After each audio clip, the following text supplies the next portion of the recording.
Bakit nga ba takot ang mga bata sa karayom kahit ang nurse ay maganda? Heto ang sagot na may halong katotohanan, katatawanan, at konting puso. Simpleng sagot, ang mga bata ay takot sa sakit, hindi sa nurse. Kahit gaano pa siya kaganda, kung may hawak siyang karayom, ang bata ay parang makakakita ng multo. Paliwanag sa paraang nakakatawa. Kasi para sa bata, ang karayom ay parang espada ni Thanos, at kahit si Elsa o si Barbie pa ang nurse, iiyak pa rin sila sa takot. Sa mata ng isang bata, pag pumasok ang magandang nurse, may ngiti siya.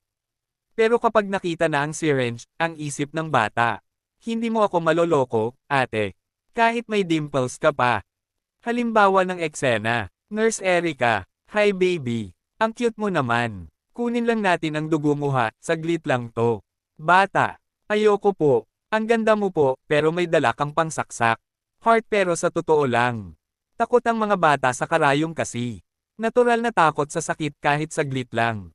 Wala pa silang tiwala sa proseso. Wala pa silang malawak na pangunawa na para rin ito sa kalusugan nila. Ugaliing kumain ng gulay para di matusok ng karayon ng nurse na maganda.